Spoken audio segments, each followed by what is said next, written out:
Cinema వాళ్ళను సినీ stars అంటారు. అంటే వారు వారి సినిమాకు సంబంధించినంత వరకే స్టార్స్.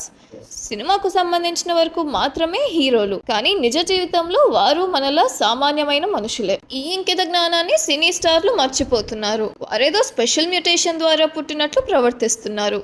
చట్టాలను పట్టించుకోకుండా లక్షలాది మంది ప్రజలు ఎన్నుకుంటే గెలిచిన ప్రజాప్రతినిధులను కూడా చిన్న చూపు చూస్తున్నారు. పుష్ప 2 సినిమా విడుదల సందర్భంగా అల్లు అర్జున్ చేసిన హంగామా, ముఖ్యమంత్రికి వ్యతిరేకంగా మాట్లాడిన మాటలు మీకు గుర్తుండే ఉంటాయి.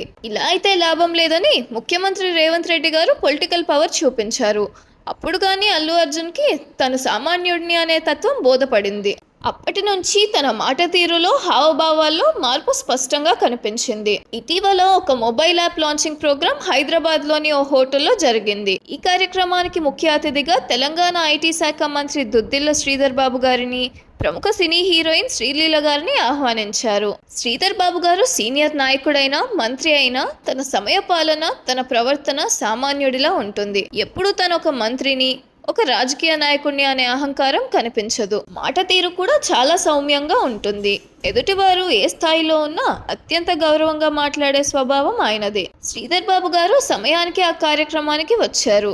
వేదికపైకి వెళ్ళి ఉపన్యాసం ప్రారంభించి ఆ యాప్ గురించి, రాష్ట్ర ప్రభుత్వ సహకారం గురించి మాట్లాడుతున్నారు. ఈ మాట్లాడే క్రమంలో ఎంతైనా సినిమా వాళ్ళు కదా, శ్రీలీల గారు ఆలస్యంగానే వచ్చారు. అప్పటిదాకా ప్రశాంతంగా ఉన్న నిర్వాహకులు, ఆ కార్యక్రమాన్ని నిర్వహిస్తున్న యాంకర్ ఝాన్సీ ఒక్కసారిగా హడావిడి చేయడం ప్రారంభించారు. ప్రసంగం మధ్యలో ఉన్న శ్రీధర్ బాబు గారి దగ్గరికి వెళ్ళి, మీరు ప్రసంగం ఆపి ఒక్కసారి శ్రీలీల గారిని ఆహ్వానించండి అని యాంకర్ ఝాన్సీ శ్రీధర్ బాబు గారిని రిక్వెస్ట్ చేశారు. దానితో నొచ్చుకున్న శ్రీధర్ బాబు తానేమీ బయటపడకుండా శ్రీలీల గారిని తానే ఆహ్వానించమంటారా, లేకపోతే వారు వచ్చిన సందర్భంగా నా ప్రసంగాన్ని ముగించమంటారా చెప్పండమ్మా, ఎలా చెప్తే అలా చేస్తాను అని వ్యంగ్యంగా అన్నారు.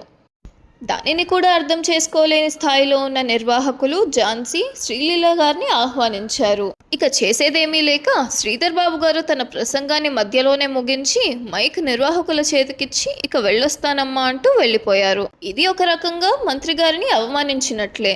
శ్రీలీలతో పోలిస్తే మంత్రి గారి చరిత్ర చాలా గొప్పది, చాలా పెద్దది. వారి తండ్రి గారు ఉమ్మడి ఆంధ్రప్రదేశ్కి స్పీకర్గా పనిచేసి నక్సలైట్ చేతుల్లో హత్య గావించబడ్డారు. తర్వాత శ్రీధర్ బాబు గారు ఎమ్మెల్యేగా, మంత్రిగా పనిచేశారు. శ్రీధర్ బాబు గారి భార్య శైలజ గారు సీనియర్ ఐఏఎస్ అధికారి. ఇన్ని హోదాలు తన పక్కనున్నా, ఇంత బ్యాక్గ్రౌండ్ తనకున్నా చాలా సింపుల్ గా ఉండే మనస్తత్వం ఆయనది. కానీ సినీ జనాలకు ఇవేం పట్టవు కదా. ప్రతిదానికి ఓ పద్ధతి ఉంటుంది, ఓ ప్రోటోకాల్ ఉంటుంది. ఇది ప్రభుత్వ కార్యక్రమం కాకపోయినా సంప్రదాయాలంటూ కొన్ని ఉంటాయి. ఒక సినిమాలో నటించాలంటే కొంత డబ్బు ఉంటే నటించవచ్చు, లేకపోతే పలుకుబడి ఉంటే సినిమాలో అవకాశాలు సాధించవచ్చు. కానీ సుమారుగా 30 సంవత్సరాలుగా ప్రజా జీవితంలో ఉండాలంటే ప్రజల హృదయాల్లో స్థానం సంపాదించాలి. అది అందరి వల్ల కాదు, అది అందరికీ సాధ్యం కాదు. సినిమా వాళ్ళు కేవలం తెర మీదనే హీరోలు. శ్రీధర్ బాబు గారు లాంటి వాళ్ళు నిజ జీవితంలో హీరోలు. అయినా కార్యక్రమాలు ఏర్పాటు చేసే నిర్వాహకులు సాంప్రదాయాలను, ప్రోటోకాల్స్ను పాటిస్తే మంచిది.